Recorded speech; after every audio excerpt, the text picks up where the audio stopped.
parece tener algunas tensiones con la libertad de expresión. Por ejemplo, en campus universitarios americanos se verifica una avanzada de la intolerancia con posiciones que se salgan del paradigma dominante en algún tema sensible, como género, migración o multiculturalismo. Algunas élites educadas y globalizadas parecen creer que su misión es silenciar las opiniones que consideren ofensivas.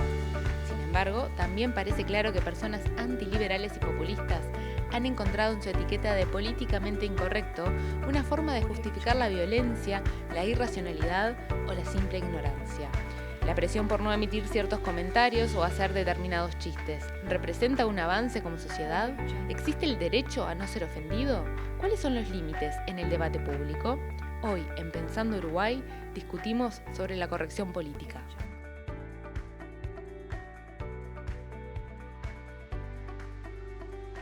Un conjunto de restricciones ambientales sobre lo que se puede decir o no. Así define el doctor en filosofía Higinio Marín a la corrección política. La corrección política como discusión ha venido al centro del debate últimamente entre los que dicen que es una amenaza, un atentado a la libertad de expresión y los que dicen que la incorrección política se usa como excusa para decir cualquier disparate a quienes no están de acuerdo con ciertos avances sociales. Hoy en Pensando Uruguay discutimos sobre la corrección política como un panel de primer nivel, en este caso un poquito más corrido hacia el periodismo por obvios motivos. A mi derecha me acompaña Alfredo García, periodista, director del semanario Voces, escritor, licenciado en Historia por la Universidad de Estocolmo. Gracias, Alfredo, por acompañarnos. ¿Qué tal? Un gusto. A mi izquierda, Leonora Navata, arquitecta y periodista, se dedica a la comunicación institucional, estrategia en varias organizaciones locales y regionales. Leonora, gracias por estar acá. No, gracias a vos por la invitación, un placer. Sigo también a la derecha, un poquito más adelante, Martín Aguirre, abogado y director en el diario El País de acá, de Uruguay, profesor universitario y autor. Gracias, Martín, por estar acá. No, gracias a ustedes por la invitación. Martín también es director académico del CEDA, así que es de la casa. Y bueno, y cerrando el panel, a mi izquierda, conocido por todos, Daniel Castro, periodista actualmente en Carve, El Observador y Canal 11. Gracias, Daniel, por acompañarnos. Un gusto enorme, la verdad. Un gran gusto estar con ustedes. Bueno, muchísimas gracias a los cuatro. Creo que a ver, en general, arrancamos la discusión con una pregunta que es para todos, que les pedimos que lo posible trate de contestarse brevemente para disparar la discusión. Y bueno, hoy parecería que la corrección política como concepto es mucho más atacado que otra cosa. Y bueno, capaz que siguiendo esta definición que se nos proponía o como sea que cada uno lo entiende, la primera pregunta que se nos ocurría plantear es: ¿sirve para algo la corrección política? ¿Tiene alguna utilidad, alguna función positiva en el debate público la corrección política? ¿Cómo lo ves, Alfredo? No, yo creo que no. Yo creo que es una nueva forma de censura. A mí me parece que es absolutamente irracional limitar las opiniones de la gente para quedar bien con grupos o sectores o partidos políticos, yo qué sé, o cuadros de fútbol. Me parece que yo estoy totalmente opuesto a la corrección política. Me parece que cercena la libertad. Gracias, Alfredo. Eleonora, ¿cómo lo ves vos? Yo creo que no podemos dar esta discusión en términos binarios de que si la corrección política está de un lado o del otro y estirar las cosas que pasan en el medio. Creo que todos nos autocensuramos muchas veces porque ha estado muy en la agenda pública esto de no avasallar a determinados colectivos, a determinadas personas, a determinadas situaciones que se dan, pero por otro lado también es real que hay colectivos avasallados, que hay colectivos que sienten y piensan y son afectados por algunos discursos que son predominantes. Entonces me parece que ahí debemos hacer esa lectura no binaria y decir, bueno, hasta dónde yo debo respetar o practicar determinada corrección y hasta dónde no, hasta dónde me puedo permitir. Creo también que hoy lo políticamente correcto es ser políticamente incorrecto. Está bueno eso porque como que de cierta forma en algunos sectores parece que se puso de moda esa etiqueta. Martín, ¿cómo lo ves vos? Yo creo que todo tiene un momento y un lugar, ¿no? Me parece que en algún momento tuvo sentido imponer ciertas restricciones en el sentido de que se llevaba con el discurso hacia lugares que podían agraviar a determinadas personas o determinadas minorías, determinadas formas de ver el mundo. Me parece que el problema no es tanto la corrección política, sino la sanción social o moral a quien pasa determinados límites, que se ha vuelto demasiado obvia y los límites se han estrechado tanto que al final termina siendo una caricatura, ¿no? Entonces yo creo que por eso también es que hoy en día la gente festeja al que ostentosamente sale de esa corrección política, porque se había vuelto un corset artificial que terminó quitándole todo tipo de ingrediente jugoso, picante al intercambio libre de opiniones en una democracia. Pero compartís con Leonora que hay como cierta reacción y cierta legitimación de la incorrección política. No, que hay una reacción sin duda y creo que en algún momento yo la empujé también. Me parece que hacía falta en algún momento cuestionar ciertos cánones que estaban arriba de la mesa donde esto no se puede decir, porque me parece que eran absurdos y eran fantasiosos. Lo que pasa es que es como todo, ¿no? A medida que vos forzás ciertos límites, se te estiran los márgenes del debate, pero también empezás a generar situaciones que vuelven a pedir la receta original, ¿no? Me parece que estamos en un momento... ¿Cómo sería eso? De acuerdo, sí. Claro, que hay un momento en el que ya... A ver, si a mí yo no puedo criticar a los grupos organizados de feministas, porque cualquier cosa que yo diga... Sí, ¿no? Digo, porque al final... Claro. A ver, si yo veo la proclama del Día de la Marcha de la Mujer y veo que hay una cantidad de cosas que son un disparate, o que son caricaturas realmente dialécticas, y no lo puedo decir porque tengo miedo que al día siguiente me cancelen a nivel social... Ahora, también yo pararme en la esquina y empezar a tirarle piedras porque sí, por deporte, o porque me da como chapa de contestatario, también empieza a ser artificial, ¿no? Entonces, ahí es donde... Está bueno. Daniel, ¿cómo lo ves vos esto? Bueno, yo creo que sí, que efectivamente, ya mucho se ha dicho, es el tema, ¿viste? Cerrar siempre es complicado. Ahora cambiamos el orden. Pero se han acotado espacios de libertad con la corrección política.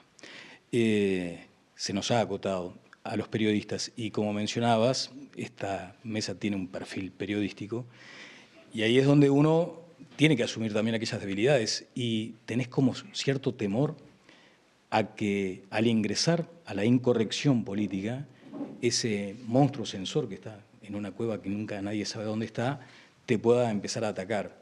Y te ataca de forma despiadada, a tal punto que, por ejemplo, cuando un periodista pretende ir por la corrección política, porque partamos de una base además, si vos vas al origen y de pronto podés empezar a entender las razones que llevaron a considerar que era necesaria cierta corrección política. Decías, bueno, había grupos que merecían mayor atención, que muchas veces eran discriminados, que eran marginados, que eran menospreciados. Entonces, no está mal que tengamos una cuota de responsabilidad en ese sentido y que haya corrección política. El asunto es que después se fue dando de tal manera que más que la sugerencia de ser correctamente políticos o políticamente correctos, era más bien planteado en términos de imposición. Y a los periodistas en algún momento se nos dio esa sensación, ¿viste los senderitos esos de la montaña? Los trillos de montaña, donde vos tenés que ir pisando con cuidado y donde pises una piedrita mal te vas al precipicio. Había como cierto temor, cuando vos querías hacer un trabajo equilibrado, de decir, si yo corro en una incorrección, termino en el abismo lapidado por los censores. Y eso de verdad nos acotó lo que yo decía, espacio de libertad. Tengo algo para responder a Dale. Martín, no sé si... Dale, para responder o para agregar a lo que dice Martín y también lo que dice Daniel. Esa teoría de la cancelación que apareció con la corrección política, me parece que también es lo que llevó a este fenómeno de la corrección política necesario. ¿Qué sería la cancelación? Porque yo creo que es un concepto que se repite mucho y yo creo que no todo el mundo termina de entender de qué hablamos cuando hablamos de la cancelación. El ejemplo que puso Martín, si Martín no le gusta algo del discurso, de la proclama del 8M y lo dice... y lo firma, porque eso también es importante, hacerse cargo de lo que uno dice. Es posible que haya algún grupo que lo cancele a Martín, que no lo lea más, que llame a no comprar el diario, a no escucharlo, a bloquearlo en las redes, a escracharlo, a decirle es un enemigo del movimiento feminista porque dijo algo que no le gustó de parte de la proclama. Y a nosotras, a las mujeres y a todas, muchas veces nos pasa que algunas cosas tampoco nos representan de algunos colectivos de de mujeres, y sin embargo nos sentimos que tenemos que callarnos la boca porque si decimos algo en contra de algo que no nos representó, estamos tal vez poniendo piedras en el camino a un bien mayor, y nos pasa todo el tiempo y nos interpelamos todo el tiempo. Yo soy de las que en serio me preocupa a veces que decir algo y que mis pares realmente se sientan ofendidas, pero porque en realidad no quería ofender, quería discutir, quería llamar a la reflexión sobre alguna cosa. Entonces existe esa autocensura, y digo, bueno, al final para que me cancelen mejor no digo nada, pero igual lo que yo quería decir, mi reflexión iba por otro lado, eso de forzar los límites lleva también a que aparezca en esa necesidad de incorrección o de pelear contra la corrección política discursos racistas, misóginos, etc. Entonces, ni un extremo ni el otro, porque si nos ponemos en esos dos extremos, los dos van a traer, uno, falta de libertades y miedo y temor a la cancelación y demás, y el otro, volver a poner en el tapete o a validar esos pensamientos y algunos sentimientos que realmente, por lo menos yo, no los quiero cerca. Eso parece claro y creo que estamos mayormente de acuerdo. Yo veo, a mí me da la sensación de que muchas veces, bajo la tutela de incorrección política, tiendo a estar muy de acuerdo con todo lo que vienen diciendo, ¿no? Pero bajo la etiqueta de incorrecto políticamente, se esconde mucho tonto, mucho estúpido que no tiene nada para decir, quiere tener una chapa para decir yo lo que pasa no es que soy un estúpido, sino que lo que soy políticamente incorrecto, y ahí corre todo. Pero hay una tensión acá que yo les quiero preguntar, es sobre el derecho, ¿no? Sobre el derecho a ofender, ¿no? Porque parece claro como estos dos mundos, esta tensión, y lo que está en el fondo es, bueno, yo perfectamente me puedo sentir ofendido por lo que dice Martín, por la crítica, vos hablabas recién de ofender a las feministas o a parte del movimiento, es un derecho, y eso creo que es parte de lo que uno ve internacionalmente, se está discutiendo. ¿Es un derecho poder ofender al otro en tu argumentación verbalmente, ¿no? Argumentativamente, el debate público, o es un derecho no ser ofendido? ¿Cómo ven eso? No sé, Martín, Alfredo. Yo, si querés, arranco. Arranca tranquilo. Yo creo que, a ver, no se puede, hay una cosa clara, no se puede hablar de temas en serio, profundos, relevantes, sin asumir el riesgo de ofender a alguien. Parece que eso es básico, ¿no? Entonces, ¿cuál es el problema? El problema es cuando vos tenés tanto miedo de ofender a alguien que castrás de alguna manera las posibilidades de hablar o de discutir los temas en profundidad. Yo creo que esto se ata también un poquito con lo que se llama el discurso de odio, ¿no? Que esa es otra regulación legal que es complicado. Pero es importante marcar el límite entre lo que es la regulación legal y lo que puede ser una sanción social, que tiene otro nivel y otro umbral de exigencia. Me parece que estamos en un momento que esto es algo que viene sobre todo de las universidades del primer mundo, de cierta juventud del primer mundo que ha sido de alguna manera, yo qué sé, no quiero usar una palabra fea, pero como malcriada en su juventud, no expuesta a determinados... No seas políticamente correcto, Martín. ¿No? Entonces nos trasladan una calidad de debate donde poco menos que no se puede ofender a nadie, no se puede decir nada, y así no se puede discutir de los temas en serio. O sea, no podemos discutir de algo como, por ejemplo, el movimiento feminista, si se pasó de rosca o no se pasó de rosca, si algunos conceptos son exagerados o no, sin arriesgarnos a ofender a alguien. Porque entonces al final no hablamos de nada y estamos acá 2 horas diciendo cosas que no le aportan nada a la gente que está enfrente. Entonces, de alguna manera hay que arriesgarse a decir cosas. Eso no quita que hoy en día tenemos profesionales de la ofensa, gente que ha hecho un modo de vida de ser políticamente incorrecto y de oponerse a cualquier cosa, ya sea desde las vacunas hasta cosas que son de sentido común básico, pero que claro, cuando aparece una voz que dice cualquier disparate, como vimos en momentos donde es tan poco común decirlo, la gente dice, upa, este dice algo diferente, ¿no? Pero yo creo que se tiene que poder. No creo que haya ninguna prohibición legal de ninguna de esas cosas. ¿Y cómo entran ahí las prohibiciones? Porque decir la condena pública, ¿no? Pero bueno, pero hay marcos legales y hay cada vez más el avance de la legislación en muchos países. Hace poco en Uruguay se proponía el tema del negacionismo del holocausto, como regular por ley eso. Está el tema legal también en la vuelta. Daniel. Sí, no, lo que pasa es que también habría que partir de qué entendemos por ofensa, ¿no? Porque hay veces donde uno se ve tentado a la ofensa casi incorporada en la cultura y que es la más, digamos, agresiva, ¿no?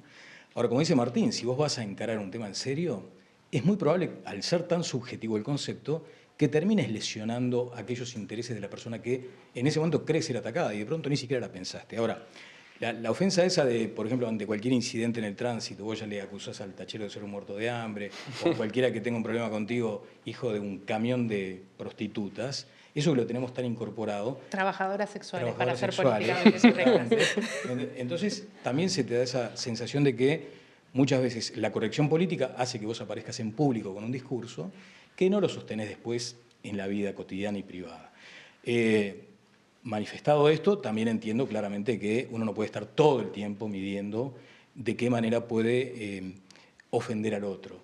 Porque también, a propósito de lo que se decía acá, tenemos ahora como una tendencia de este tiempo, creo, no soy sociólogo ni antropólogo, pero hay como esa tendencia a meter a mucha gente que uno cree que es parecida dentro de una misma caja. Entonces ponemos un conjunto de los feministas, ¿no? Las feministas, las abortistas, los de derecha, los fachos, los de izquierda, los antivacunas y los pro vacunas.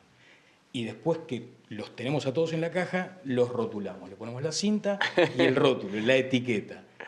Si yo estoy en contra de esa caja que acabo de rotular, nada de lo que suceda allí me va a venir bien.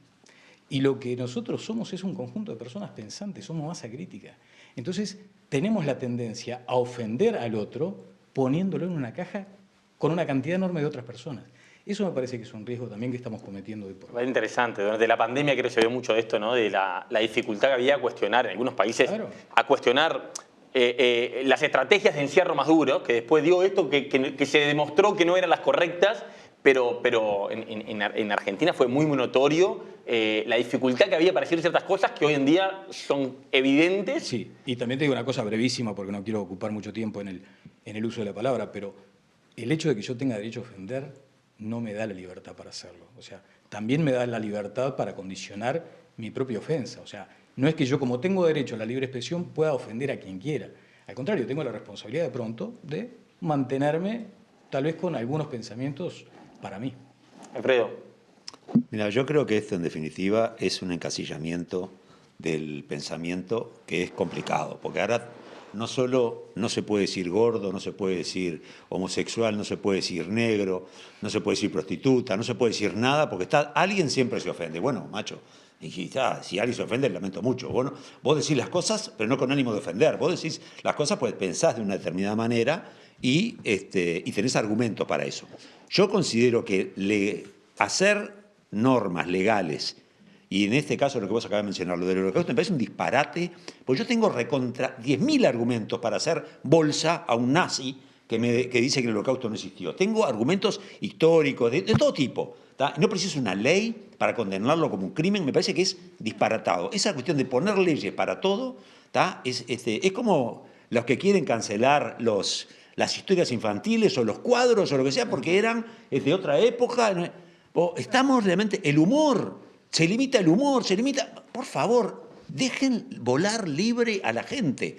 Yo creo que el opinar de una manera no significa que ofenda a nadie. Es decir, siempre puede haber alguien que dice, yo no estoy de acuerdo. Yo llegué a decir una vez a hablar de esquizofrenia política y saltaron gente que dice, no uses esa palabra porque ofendés a los que son esquizofrénicos de una enfermedad o autistas. O para un poquito, es decir, no se puede decir nada porque siempre alguien va a saltar. El loco lindo, cuando decís el loco lindo. Se puede decir todo, el tema es cómo y para qué lo decís y cómo instalás determinados discursos. Por supuesto. Puedes decir gordo, puedes decir homosexual, puedes decir todas esas palabras que vos dijiste, las puedes decir absolutamente todas. El tema es en qué posición de poder o de predominancia estás como para imponer o darle a esa palabra determinado valor o no valor o calificación. O sea, me parece que...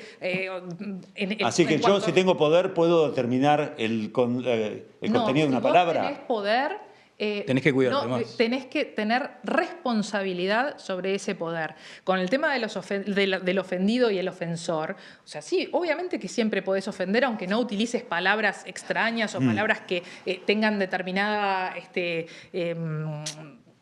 que traigan una carga determinada, podés ofender directamente con una mirada y otro puede sentirse ofendido también con una mirada. La cuestión es en qué posición estás y cómo esa ofensa puede ser que marque algo donde mucha gente después se suba a ese carro y esa ofensa pase a otra cosa. Por eso creo que cuando las personas están en determinadas situaciones de poder, y en esto me puedo incluir a mí, que tengo alguna exposición, que estoy acá hablando y diciéndole a otras personas, tengo tal vez más poder o más exposición, o puedo plantar mi discurso y lo van a escuchar y leer muchas más personas que si lo hace otra persona. Entonces eso conlleva a una responsabilidad de mi parte de no construir desde este lugar que tengo discursos de odio por hablar de determinada forma o por sentirme libre de ofender a tal o a cual. Y no es que yo me estoy coartando en la libertad, no, estoy haciendo responsable con el lugar que ocupo. Me suena muy políticamente correcto, Leonor. La verdad que yo no estoy de acuerdo con eso. No estoy de acuerdo con eso. Está bueno que no estés de acuerdo. Yo, ¿sabes qué? No renuncié a esto de querer estar siempre en el lugar en teoría correcto. Puedo estar en el lugar equivocado, puedo estar en el lugar incorrecto, pero no quiero que por el lugar que ocupo, pasen esas cosas que otro las puede utilizar para ser un agresor, ser un ofensor o hasta ser un cancelador. Utilizan cualquier cosa. Y bueno, sí, pero quiero ser digas lo que digas, utilizan cualquier cosa. Martín. No, yo lo que veo es que, a ver, eso de que el lugar desde el que vos lo decís abre unas puertas a una cantidad de lecturas que son un poco peligrosas, ¿no? Porque eso siempre, ¿quién está en posición de poder? Y bueno, cada cual evaluará. Cualquiera puede estar en una posición de poder, entonces cualquiera debería tener más responsabilidad. Yo creo que cada uno tiene que decir lo que le parezca. Después la gente, la audiencia, evaluará. Lo que creo que estamos en un momento donde todos los juicios son demasiado categóricos, ¿no? Y creo que esto tiene que ver un poco con el nivel de intercambio, de conversación que generan las redes sociales, donde lo que vende es la opinión categórica, ¿no? Es eso, creo que es Bertrand Russell que lo dice, ¿no? El problema es que la gente que no sabe nada está muy segura de todo lo que dice y la gente que realmente entiende o estudia y tiene capacidad duda de todo. Y esa es la realidad. O sea, el tipo que tiene juicios demasiado categóricos sobre los temas, a mí por lo general me hace sospechar, ¿no? Y vivimos en una época donde la verdad es que lo que vende y lo que genera engagement, lo que genera vinculación, son esos juicios que no admiten grises. Todos tienen máximas. Daniel, también un matiz en todo caso, porque en referencia a lo que decía Leonora y también Martín y bueno, Alfredo también, están los marcos de actuación. Y cuando uno tiene como determinadas responsabilidades, no es lo mismo. O sea, está divertido para Joe Business de pronto, que ponele protagonistas de esta cuestión de los medios, en fin, o del Twitter, puedan decirse cualquier cosa. Ahora, para ir a ejemplos concretos, si mañana Fernando Pereira con Pablo Iturralde se mezclan en una discusión feroz y con agravios, es probable que se dé lo que Martín considera, la gente juzgará, pero hay una lesión institucional ahí, me parece. Hay dos referentes o dos presidentes de principalísimos partidos que se están metiendo en una discusión sin nivel. Y yo creo que cuando se habla de institucionalidad y de instituciones, los partidos la conforman, lo mismo que en el Parlamento hay que tener formas también, porque hay un marco de actuación que te demanda responsabilidad. Porque si no, entonces el todo vale para todos, y yo creo que no es así. Está bueno lo que introduce Daniel, ¿no? Porque, de vuelta, la pregunta original, ¿cuál es el sentido que tuvo en algún momento algún tipo de corrección política? Y ahí yo como mirándolo más desde el punto de vista político hoy, parecería que la derecha, sobre todo internacionalmente, ¿no? En Uruguay, la derecha se siente mucho más cómodo con la incorrección política y la izquierda se volvió más pacata, más políticamente correcta. Y bueno, ¿te parece políticamente correcto apoyar la dictadura cubana? Bueno, está bueno lo que decís, pero a ver, creo que justamente... Lo hace, muchas izquierdas lo hacen. De acuerdo. No me parece políticamente correcto. Por algún motivo que yo no termino de razonar bien, creo que tiene un nivel de corrección política mucho mayor que apoyar otras dictaduras de derecha. Apoyar dictaduras, pero no es el tema. Pero mi pregunta va más... Y teníamos el otro día un episodio como las elecciones de Brasil, donde, bueno, Gerardo Sotelo ponía un tuit que me hizo mucha referencia a lo que decía Daniel, ¿no? Lo que decía es lo que cualquiera puede comentar en cualquier lugar. Después estaba el audio que mandó un jerarca de la Intendencia de Canelones, que también eso ya era totalmente desbocado en un ámbito con un amigo que se salió y bueno, como esa doble vara, ¿no? Pero concretamente, ¿cómo ven eso y esto que quería Leonora? Así que le paso la palabra a Leonora, entre la derecha y la izquierda, y si ven que la izquierda se volvió más políticamente correcta y la derecha se siente más cómodo con esta incorrección política que parece que se puso un poquito más de moda? Yo creo que el siglo XXI a nosotros nos trajo muchas complicaciones en cuanto a dónde nos ponemos y qué lado está bien ponerse y qué lado está mal ponerse. Porque en los siglos anteriores era bastante, bueno, estás de este lado del muro, de este otro lado del muro, y el siglo XX fue el muro fue una realidad, estás del lado del comunismo o sos anticomunista. Y empezó en el siglo XXI a haber más agendas. Y desafíos dispersos, el desafío del medio ambiente, el desafío de la libertad, o el desafío... Se empezaron a ver el desafío del petróleo, muchos desafíos y muchos defensores de esos desafíos, muchos combatientes dispersos, desafíos dispersos, combatientes dispersos. Entonces, a veces es difícil estar siempre a nosotros, la persona, ¿y acá en qué lado me tendría que poner para estar del lado correcto? ¿Qué tengo que pensar? ¿Qué tengo que pensar para estar de este lado? ¿Cuáles son los buenos, cuáles son los... Y no tenemos claro cuáles son los buenos y cuáles son los malos, y está bien, está buenísimo porque también nos hace pensar de nuestras propias contradicciones. Ahora, con esto de que la corrección política es como más de izquierda o más de derecha, y bueno, tendríamos que definir las izquierdas y las derechas, porque hay izquierdas reaccionarias y hay derechas liberales y progresistas, que me disculpe Martín por la palabra, que no le gusta la agenda woke y la agenda progresista, pero entiendo que hay liberales que son mucho más progresistas que algunas personas que se dicen de izquierda que son absolutamente reaccionarios. Entonces, hay discursos políticamente correctos vinculados a los temas de las minorías que tal vez han hecho carne o mucha más carne en la agenda de la izquierda o de la izquierda más conocida o más tradicional. Y estos discursos de la rebeldía reaccionaria se han dado en algunas derechas más reaccionarias. Okay. Yo no veo a esas izquierdas modernas no cuestionando esto. Creo que las cuestionan. Y tampoco veo a las derechas o a las derechas liberales estando en contra de esta agenda que, por ejemplo, tiene cuidado con la cuestión del medio ambiente. Yo creo que acá hay una cosa que es clave, es decir, me parece que la derecha se cree políticamente incorrecta si cuestiona a los grupos feministas porque impulsan el aborto o impulsan la igualdad de la mujer, entonces, o el lenguaje inclusivo, que eso es una tontería para mí, ¿no? Pero es otro tema. El lenguaje inclusivo creo que no estaba en el tema de hoy. Pero yo creo que la derecha se siente políticamente incorrecta cuando cuestiona esas cosas, ¿tá? Y parte de la izquierda, con cola de paja, porque durante muchos años la izquierda fue absolutamente homofóbica, represora de la mujer, etcétera, etcétera, ahora como que tiene que mostrar de que en realidad apoya toda lucha de minoría, sea cual sea, la tiene que apoyar. Entonces, ahí parece que fuera pacato, ¿no? Yo creo que ni uno ni otro. Me parece que hay gente de derecha que está en contra de determinados derechos, que son básicos, ¿tá? Sobre todo a nivel, estoy pensando en el tema de las mujeres, ¿no? Y que molestan, ¿tá? molesta la igualdad, a mucha gente le molesta porque quiere que el patriarcado siga existiendo porque era muy cómodo, ¿tá? Y no me gusta lavar los platos, ¿tá? O sea que siempre es bueno que la mamá se encargue de los nenes y cambie los pañales, ¿tá? Entonces le molesta el tema de la igualdad y por lo tanto cuestiona el feminismo porque son todas unas quemadoras de iglesias, ¿no? O que van a pintar iglesias, no sean ridículos. Y nos dicen cosas peores. Vayan a una marcha del 8 de marzo y vean lo que es eso y no tiene nada que ver. O la izquierda, por otro lado, que se casa con cualquiera, y no me olvido de Michelle Suárez, ¿tá? El Partido Comunista poniendo el Senado a Michelle Suárez porque era trans y en realidad era una fantochada eso, ¿no? Entonces digo, a veces se peca de un lado y del otro, ¿tá? De errores que son... Por favor, levanten un poquito la mirada y miren un poquito más la realidad.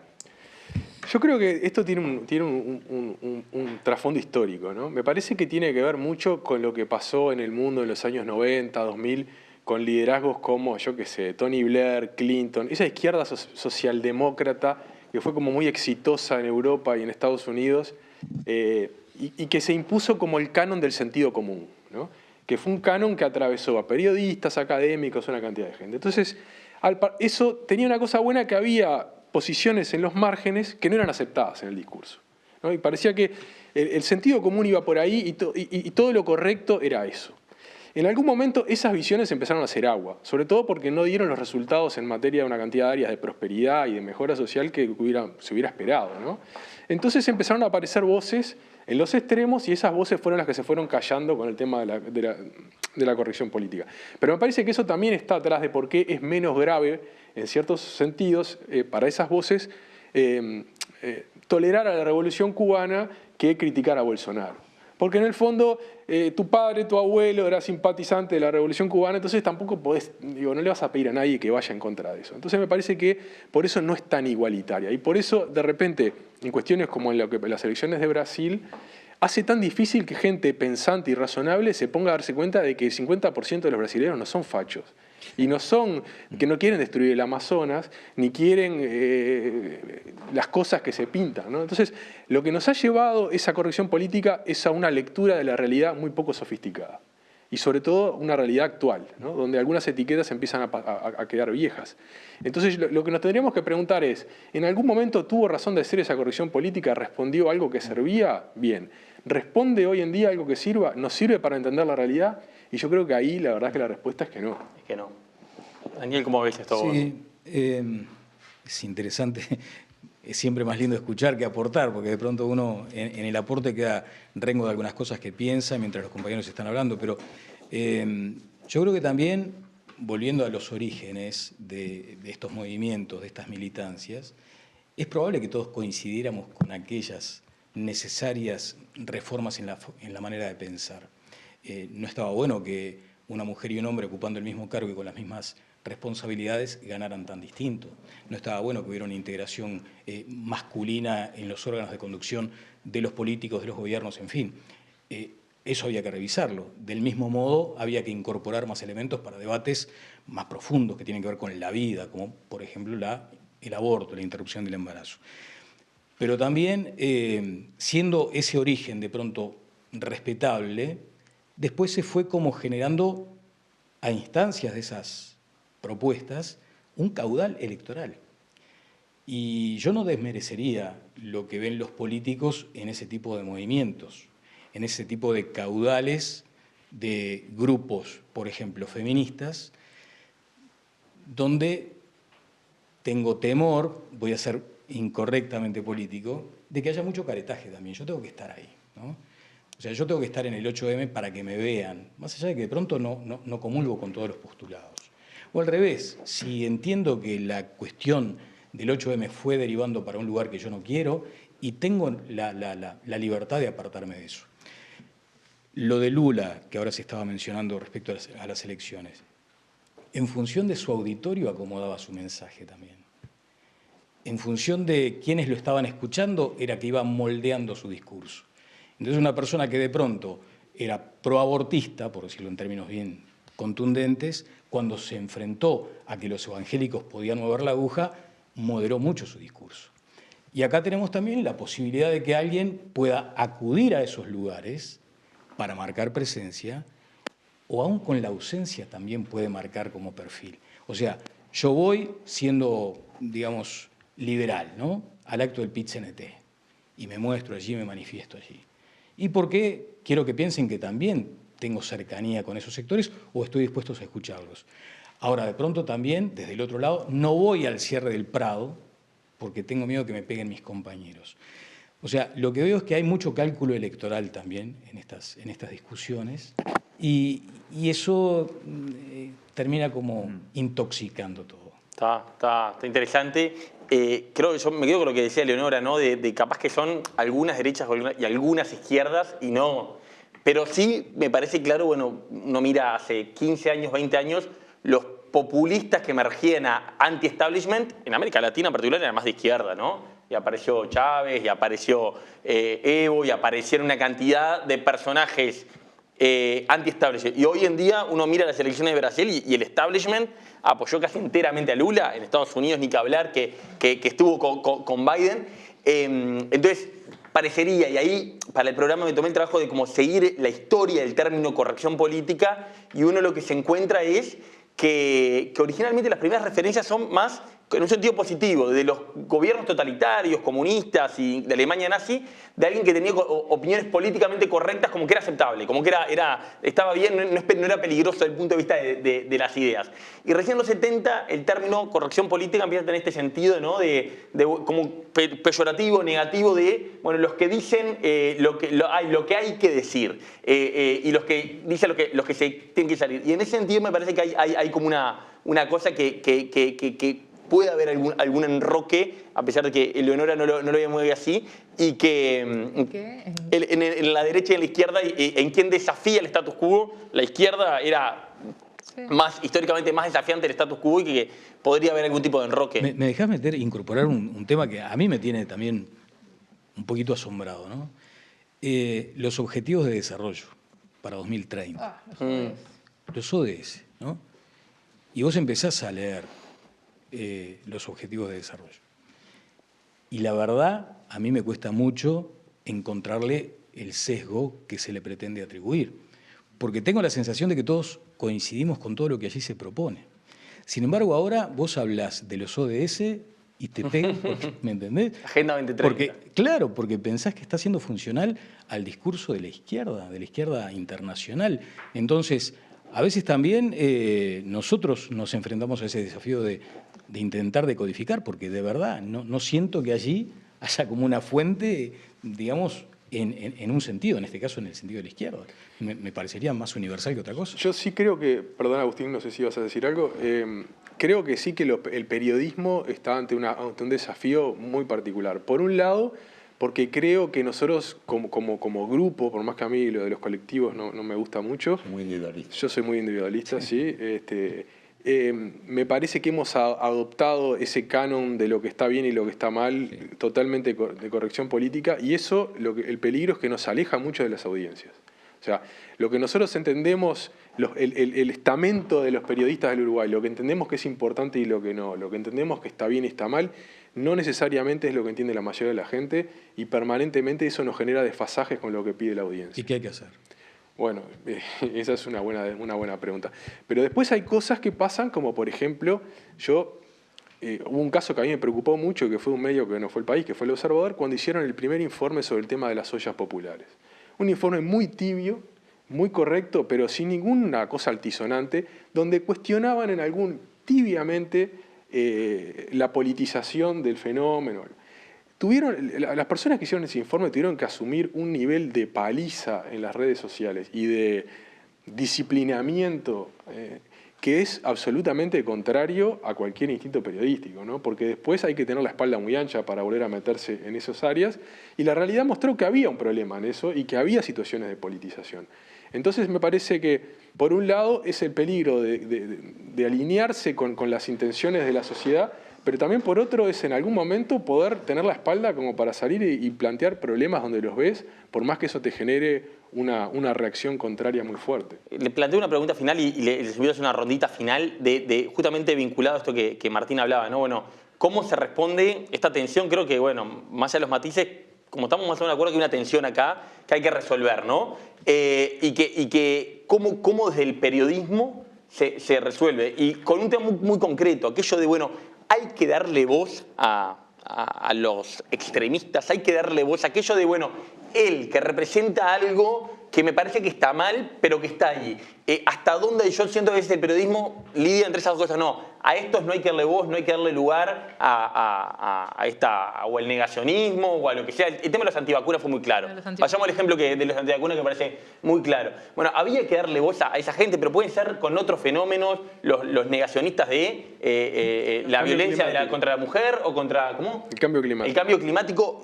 ¿Cómo desde el periodismo se lidia con esta tensión entre la pluralidad, la libertad, la verdad, que al final entiendo yo que es el fondo del tema, con, bueno, estos riesgos de poder empoderar a gente capaz que no está tan bueno? ¿Cómo se imaginan eso, si se animan como para cerrar desde una mirada desde el rol de ustedes? Yo creo que no se puede limitar ninguna voz, ¿tá? Y yo creo que las posiciones extremas tienen muchísimos argumentos en contra como para hacer las bolsas. O sea que hay que animarse a discutir con eso. Y a mí que me perdonen los muchachos de los salvadores, pero si haces una nota y te preocupa de que te golpean, le erraste a la profesión. Dedicate a otra cosa, porque acá te van a golpear, digas lo que digas, porque mira los periodistas deportivos, sos de un cuadro del otro y ya te están pegando. Y ni hablemos de los periodistas políticos. Entonces, escúchame, yo creo que desde el punto de vista, si nos vamos a remitir a que no ser escrachados, entre comillas, por un montón de fanáticos, entonces dedícate a hacer, ¿viste? A coser o a bordar y largar el periodismo porque no es lo tuyo. Vos tenés a Hitler acá y en tu programa le das una silla y lo escuchás. Y lo hago bolsa con 10.000 argumentos. Pues además me sobran argumentos para hacerlo bolsa. Entonces yo creo que desde ese punto de vista decía, no, a ellos no. Por favor. ¿Eleonora? Yo no tengo la respuesta. Realmente soy de las personas que duda todo el tiempo y que no tiene todas las respuestas. Y sobre esto no tengo la respuesta. Encuentro muchas contradicciones a veces en lo que pienso porque creo que tiene razón Alfredo, que uno tiene y la sociedad tiene argumentos para determinados discursos poder hacerle frente ideológicamente a esos discursos. Y por otro lado decís, bueno, de esto que te hablaba hace un par de bloques de la responsabilidad, y yo cómo voy a promover de repente algún discurso, por más que tenga todos los argumentos para hacerlo pelota, pero que es un discurso de odio, entonces tengo dudas. Realmente no tengo una respuesta para esa pregunta. No lo sé. Y diciendo una cosa más para añadir esto. Históricamente, lo de los periodistas, sí, no nos gusta que nos peguen. Y bueno, seguramente no nos gusta que nos peguen, y por algo los periodistas deportivos, y vos introdujiste esto para sacarlo del tema de la política y ponerlo en algo tal vez digo, porque puede que no, mucho más banal. Algún periodista deportivo de los de acá se declaraba hincha de Peñarol o Nacional, algún suplemento deportivo, no ovacional, ¿no? Pero los demás. Es una chanza. Si te publican en un canal de televisión, te ponen una noticia de Peñarol y te ponen una de Nacional, no se animan a ponerte una noticia de un solo cuadro, sino te ponen de los dos.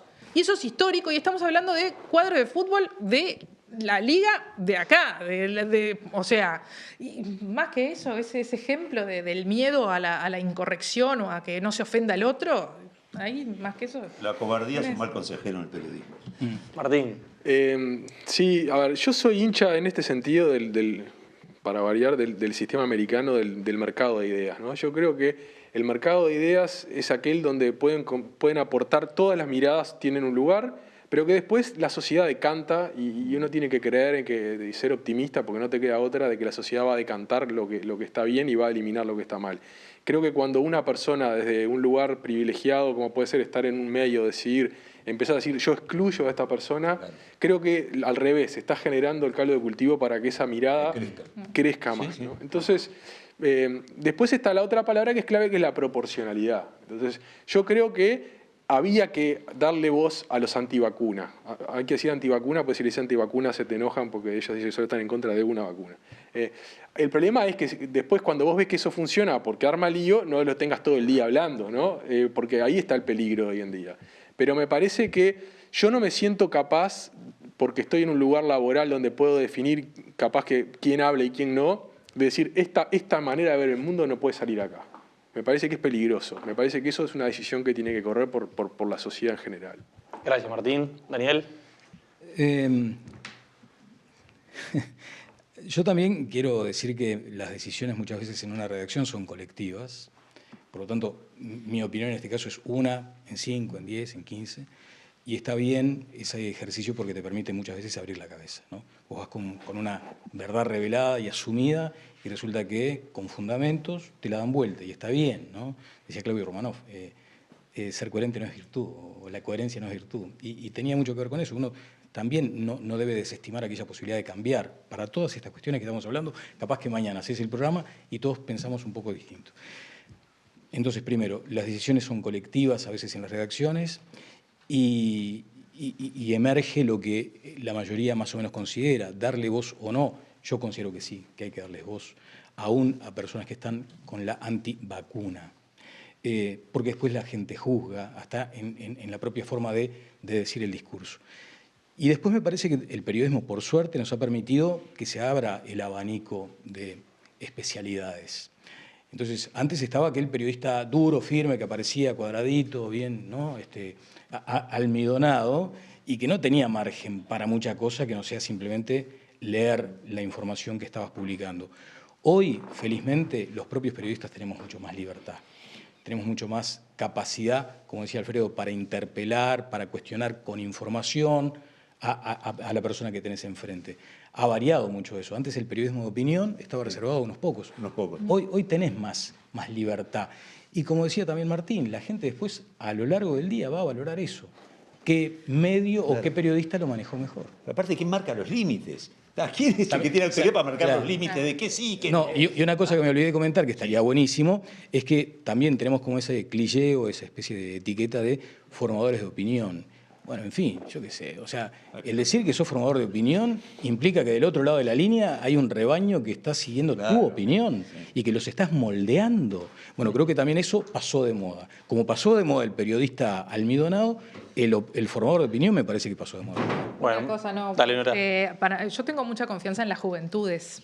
Me parece que, por lo contrario, que muchas veces es el discurso instalado, que a las juventudes no les interesa nada, yo creo que a las juventudes les interesan muchas cosas y nos enseñan muchas cosas. Y veo que hoy las juventudes tienen esas lecturas mucho más abiertas, mucho más inclusivas, y en inclusivas no quiero hablar de lo políticamente correcto, quiero hablar de inclusivas de verdad, de que hay pensamientos diferentes, pero que van, realmente los pueden compartir y generan, me parece que generan cuestiones colectivas que son mucho más interesantes que las juventudes de hace algunos años que peleaban por sus derechos, que es demasiado individualista, lo veo, como para la construcción del mundo, que si no lo hacemos entre todos, difícil. Está bueno, muchísimas gracias a los cuatro, creo que sí, nos quedamos como con esta idea, ¿no? Es verdad que hay un peligro en abrir la cancha totalmente. Ahora, cuando uno piensa las soluciones a no abrir la cancha, suenan más peligrosas y peores, entonces mejor lidiar con esta.